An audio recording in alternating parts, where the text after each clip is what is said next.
Shipping, may nagtanong sa atin kung pwede ba gamitin yung apple cider vinegar sa sa sushi rice. So which is hindi ko pa po alam kung pwede ba.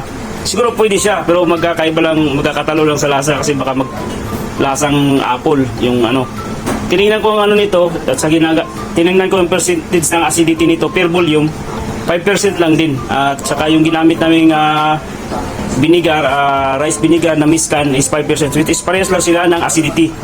So try natin. 100 grams. 100 grams. So i-warm lang natin tong ating suka. Huwag natin pakuloyin, tandaan. Para hindi mawala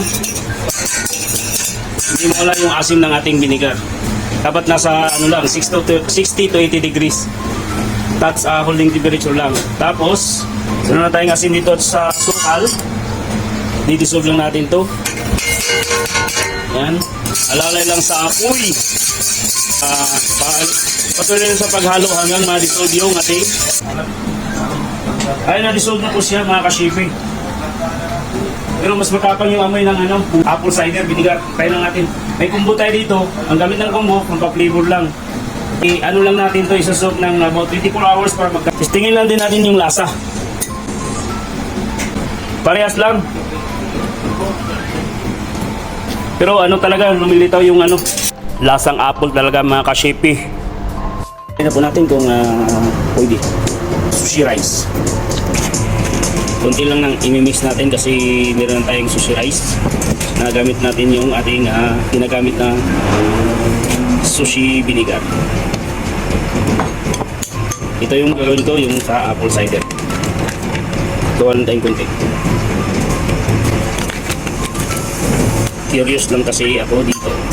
Ito yung sagot sa mga katanungan kung pwede bang gamitin yung apple cider sa ating sushi rice. Yun, pwede siya.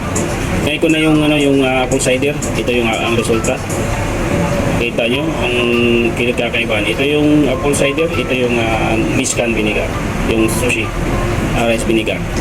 Sa lasa, maramdaman mo yung apple na lasa. Sa rice vinegar na ginagamit is normal lang.